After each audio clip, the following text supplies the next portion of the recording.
Joined now with Senate Majority Leader Richard Wardner. And which district are you out of? I always say Dickinson area, but what's the official way to, I guess, announce your district, if I could, please? Well, I serve District 37, and it is Dickinson. It's in the city of Dickinson, yes. Okay, great. And we're bringing him on today, Mr. Wardner, to talk a little bit about Hub City funding, which is extremely important when we're talking about the world of the Bakken and energy development, and, of course, the way these shale plays are so connected that it goes well beyond just North Dakota. That's what we found out during the recent Bakken boom. So let's maybe set the table a little bit here and just kind of get an overview of Hub City funding and what it's all about, so people can kind of have an understanding just of the overview of it, if you would, please. Well, first of all, hub cities are very important. There are three hub cities that are out in the Bakken play. They are Dickinson, Williston, and at the current time. The idea and the concept for hub cities came in 2010, right before the 2011 legislative session. And Representative Bob Scarpo, who was from Tioga, was very disappointed that a neighboring city in his district, Crosby and Divide County, they got a much bigger allotment for their city, the city of Tioga. Of course, Tioga is in Williams County, which is with Williston. And so in the formula, the way the money was divvied up was that when the money came back to a county, then 45% went to the county for county issues, 35% went to the school districts in the county, and 20% went to the cities. Well, that 20% in Williams County had to be divvied up between Tioga, Ray, Granora, Williston, whereas in Divide County, only Crosby and Noonan were basically the two communities, and so they got quite a bit more, and so he wanted to change, and that's where the concept of hub cities came along. And so they are funded differently, and they're not in that formula. They are taken out and funded separately. And so it was put into play. We convinced Governor Dalrymple that this was a good thing, and he put it in his budget. And so from 2011 to the current time, we have hub cities. What is a hub city? A hub city is a community of more than 12,000. They have to be over that. Second, when it came to funding it, we called it mining employment numbers, which meant they have to be directly involved in some type of job that is involved with the drilling aspect of the oil. And so those were the two main criteria. And, of course, as I said, Dickinson, Williston, and Minot qualified. And that's where we were most of the time. We did deviate from that one time, and we used employment numbers from gas and oil employment. That one biennium did include some other cities. But we're back to mining numbers currently. So if we go back to Governor Dalrymple and the years that this has kind of evolved, you've been pretty involved with it, obviously, with your representation, not only from a senatorial leadership position, but also just being in the thick of it out in Dickinson with representing out there. What happened when there were some budget issues during the downturn and that sort of thing, and I know that a few of the cities, or Minot specifically, did not receive as much as they anticipated, and some other cities didn't receive too, and that goes outside of the hub cities. But speaking specifically to the financing part of it, and just over the last few years, kind of what happened there from your perspective? Well, first of all, production was down and the price was down. So not only was Minot's allotment down with what they've got, but so was Williston, so was Dickinson. So we've had to struggle through the last biennium to make sure that we take care of the stranded debt. And remember that Williston especially had to do a lot of infrastructure for the city to take care of the people that were coming. You know, Williston grew from a community of about 12 or 13 up to over 30,000 people. Dickinson grew from 16 up to 27,000. Minot grew, but they were a bigger community and they absorbed it a little bit better, but they were still a part of it.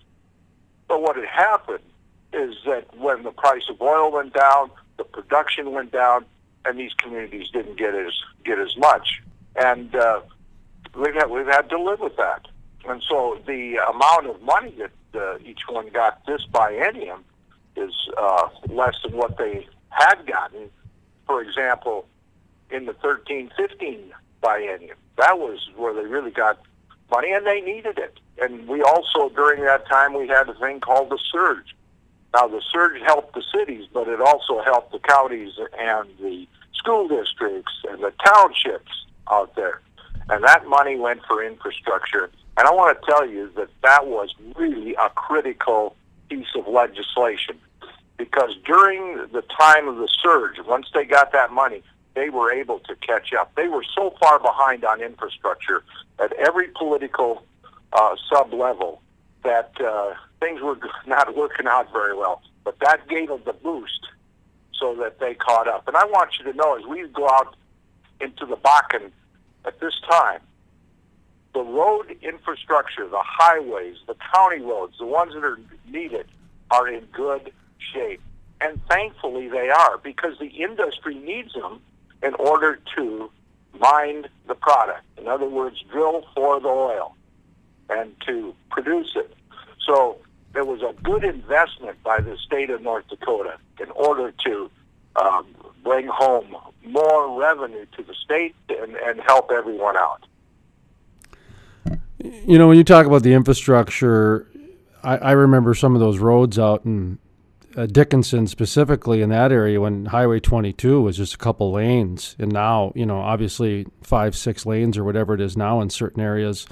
It's a night and day. And then, of course, you got the bypass, I think, out in Watford City and the Killdeer, and just some of the infrastructure improvements on the roads that were, I think they're old muck roads, they were called, and then that sort of thing. So are we still doing some more major infrastructure improvements out there in the Bakken in terms of connecting these hub cities together? Just when I'm talking about the main arteries, are we still spending that surge money? Are we still kind of doing some of those, or did we get kind of caught up? No, the surge money has pretty much been used up in infrastructure. As we speak today, I would say everything's in pretty good shape. They're working on Highway 85 from Watford City to Belfield. That is probably the last stretch that needs to be taken care of. They did put some turn lanes on 85, which made quite a difference. But I want you to know, when you talk about those highways, there was a time when there was someone dying at least weekly, someplace in the Bakken, because of the highways. You don't hear that anymore. Those roads are safe. There's passing lanes every so often. It's made a whole world of difference out there. And we're very thankful that we were able to make that investment to take care of it. It not only helps the industry, it helps public safety. It brought back the quality of life. And I just want to say this about hub cities. Those 3 hub cities have now become very important. They're the gateway to the Bakken. We are now in a point where we're recruiting workforce. We don't have enough workforce out there. And those communities need to have a quality of life that we can draw families from other parts of the country that want to come and live in Dickinson, Williston, and Minot and work in the oil and gas industry out in the Bakken. And the more people we get, it's the better for the state. We are growing, and we do have families coming. And all you have to do is take a look at the rolls at the hospitals, and the birth rates are way up compared to what they used to be. So we've got young families coming, but it's going to impact our schools. And our schools, you go to Williston and Dickinson and Minot, we need to build new schools because the kids are coming. Not that they aren't in other parts of the state. As you know, West Fargo and Bismarck, they're growing too. And so the pressure is going to be on to take care of our K through 12 education infrastructure. You mentioned about the lives and the quality of life, to the tune of where people are not dying on the roads. That's an incredible turnaround when you think about it, because when I remember my first trip out in the Bakken was 2010. It was.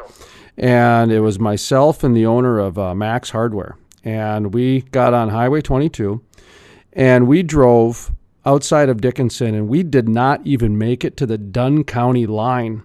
And we had stopped and turned around because we looked at each other and said, we have no business being out here except for treating the oil industry like the zoo. We're just going out here to observe. And this is really dangerous. I mean, it was that dangerous because there was that many semis coming and going, and it was 2 lanes back then. We did not even make it. I don't know, how far is the Dunn County line? 5 miles? I mean, we didn't even make it outside of town. We turned around.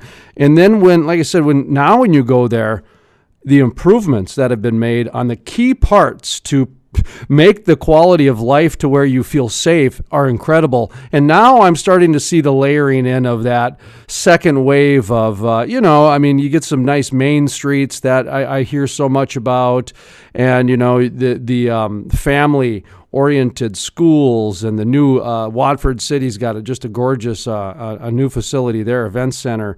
And that's what I'm starting to hear more of, is the investment in these quality of life things that you're talking about, the entertainment and the hospitals and the emergency services, but also the new employees. Now, we're doing a lot of work down in Texas these days with the Permian and Eagle Ford, and we're hearing a lot of the same things up in the Bakken as down there, which is there's a certain level of employee that's coming into the energy industry, which is kind of eliminates that old nomadic worker of old. And so that's why the hub city funding and some of these quality and life investments are being highlighted. At least that's what I'm hearing. Senate Majority Richard Wardner, is that kind of what's happening here? The worker has changed to the tune to where they can now put a little bit of some roots in a community as opposed to the old nomadic worker. Absolutely. You are right on this money on that. That's exactly what's happening. And, and of course, in North Dakota, we're excited to bring young and new families into the state. And if they've got good employment and they make good wages, it's really a plus. So there's no question things are changing. What types of things are you hearing from the public out there that they want to see for the quality of life? I mean, we're talking about, funding and doing those sorts of things. So what are the people talking about when they say the phrase quality of life? Well, it's kind of interesting you asked that. I went to the governor's Main Street Initiative. He had a summit here 3 weeks ago, and it's the same thing for these people that are coming in that are going to work in the oil patch as anybody, and they want things like walking trails, bike trails, fun shopping. They want to make sure that everybody has some type of a community center where they can work out. And by the way, Dickinson and Williston had that, or Dickinson had it in place before the Bakken hit. Williston built theirs during it, but those have been critical. And of course, Watford City has done the same thing. Those are critical to bringing in people in. But the big thing, I think, when it comes to bringing families in, and you talk about quality of life, we've got to have a good K through 12 system. We've got to have good teachers, and we've got to have public safety. And those are challenges because it costs a lot of money to build new facilities, schools, and that. It costs money to have good teachers. We may have to take a good look at how we pay our educators. We need good math and science teachers, and we're not getting them. They're going to industry. They're going to other areas. And so that's a real challenge for us to make sure we have an educational force that gets the job done. The second thing that we're dealing with in the state of North Dakota is the drug epidemic, the drug addiction, and it's affecting so many people in so many ways. And so we have our challenges, and we just got to take them head on and try to eliminate some of this drug addiction and how we handle it, because it's all about public safety. People want to be safe. They want to have their kids go to get a good education, and they want to have a place to, like walking trails, or a quality of life that way with nature. And of course, the other thing that North Dakota has, a lot of people like to hunt. We have tremendous hunting opportunities here. So those are some things, and there's more, but those are some of the main things that these young people are looking for.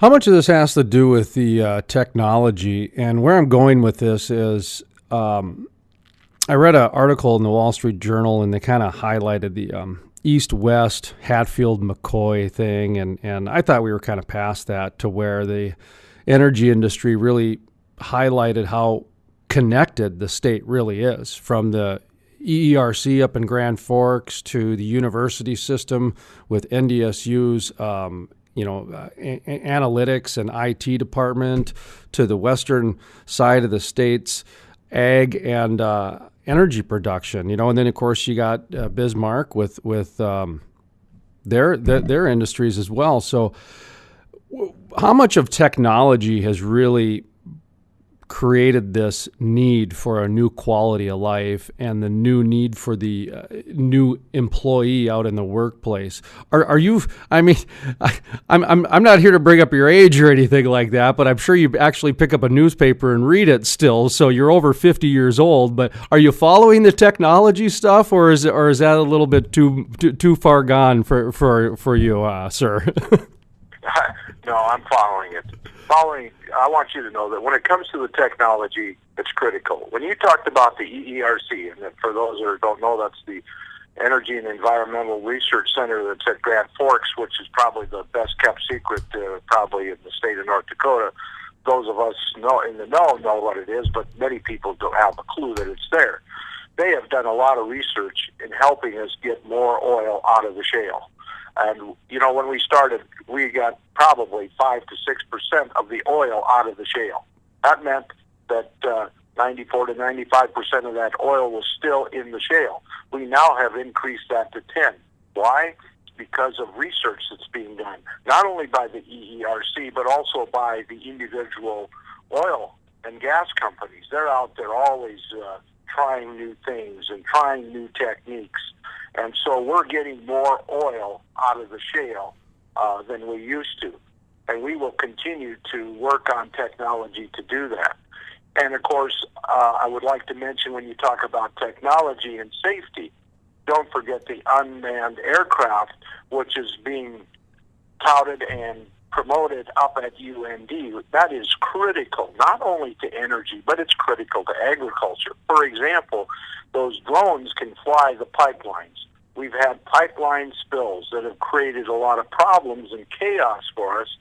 But if we can spot those things earlier or find out where the leaks are quickly, we will eliminate that environmental disaster before it even happens. So technology is critical in that area. Technology is also critical in the area of agriculture, because they're using these drones to fly the fields, and they can find the insects, they can find disease, they can find where the crops are deficient in certain minerals. It's going to make a big difference in the production. So technology in those two camps is going to move us years and years ahead of where we would have been. And not only that, just out in the oil and gas, we are now producing the gas, a lot of gas with the oil. It's been a problem for us because we got to get it processed. We can't be flaring it, but it has provided a product. And of course, we have built a lot of gas plants out there that process the gas. But one of the things that's going to be a limiting factor for us is pipelines, where we're moving up on the full capacity of our pipelines to get the gas out of here. So those are challenges. But technology is critical there. Technology, they're looking at new ideas in the coal fired energy industry. For example, the alum cycle. We're looking at that. That is a clean coal burning process in which there is no CO2 that is going to be emitted into the atmosphere. And of course, we're constantly looking for ways to use the CO2 to produce more oil. So technology is at the heart of quality of life. It's at the heart of expanding the industries in energy and agriculture.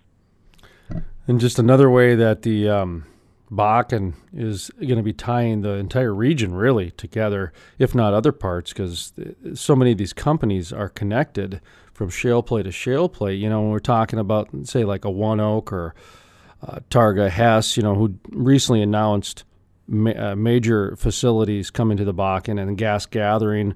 You've got Meridian with the Davis refinery proposal out there in Belfield. What's happening to the Bakken right now? I think we're going to evolve to that next level pretty soon. Would you mind putting your speculator glasses on for a second and kind of talk a little bit about that next level that we seem to be going? And then if you want, tie it into the importance of the Hub City funding too, because to me, they're connected. Well, absolutely they're connected. As we look to the future into the Bakken, first of all, there's going to be some drilling, but there's the maintenance of the wells, but we're also going to be going back into the old wells and doing re-stimulation. That's what we're going to be doing, and we're going to increase that 8% recovery, and we're going to change it from 8 to maybe 12, and that's where technology is going to come in. So that's the kind of people you're going to see. We're going to need more engineers and more scientific-type people and geologists out there working. These are people that want to put down roots, and they got to have a place to do that. And that's why hub cities are so critical, because they're the ones that are going to draw the workforce and say, hey, I want to go live in North Dakota. They got a good quality of life. They got a good communities. And I can go out and work in a field that I love to work in and still have a quality of life.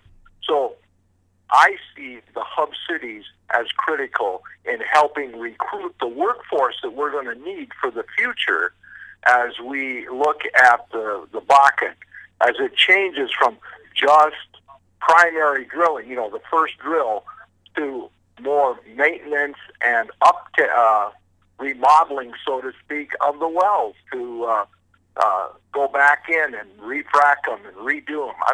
You're going to see a lot more workover rigs out there working than probably drilling rigs in 10 years. But not only the hub cities, I want you to know that there are other smaller communities that are critical too. And for example, the new towns, the Kildeers, the Stanleys, the Tiogas, the Belfields, the Watford cities, the Crosbys, Partials, those communities need to have good quality of life too, and they need to make sure that they are working for that. Senate Majority Leader Richard Wardner, anything that we left out, anything we want to reiterate, anything that needs to be addressed on the Hub City funding in terms of when it comes to that? It seems to be the triangle of Dickinson, Williston, and Minot? They're the main ones. And the big thing is that there are those in the legislature that feel that hub cities are done now. We don't need them anymore. But people need to understand when it comes to hub cities that these communities have incurred some debt during this time where we have the fast pickup of the pace of the Bakken, where we had all these people coming in, and they had to get things done. They had to put in infrastructure. So Williston and Dickinson and Minot have debt related to that. The hub city concept and funding of hub cities needs to continue to take care of stranded debt. It will be stranded if we don't have it, and as we go forward, these communities are going to continue to grow. They're going to continue to grow because of what we've talked about, the technology and things that are going to be changing and what's going to happen out in the Bakken. More people are going to want to move into these communities. and we're going to have to take care of them. Schools, law enforcement, those are a couple that we'll have to increase because there will be more people. Fire protection, all of these types of things. So there's going to be what we call gap funding. We need to make sure that we take care of that gap that's going to come because of new people coming faster than normal. And I just want to make my last comment is that when this all started back in the 1950s, the oil tax was taken by the state. And the state said, we will return to the political subs in oil country and in lieu of property tax. That's what this is. This is not a gift to the counties, the cities, the hub cities, the schools, the townships. This is an in lieu of property tax because they cannot property tax the wells and the oil. So that has been a fight that's gone on from the 50s. We are working this biennium for the next session to make it so that it is final. It will not change as far as dollar amount, but we want to make it stable so that everybody knows what they're going to get. So people in the oil patch, and I'm talking about the political subs, can plan accordingly. Some people think that the Bakken cities and counties are getting way too much. No, when you think of the hammering they took when this Bakken was going, and it's still going, and there's still demand, they need that revenue to make sure they keep the industry going.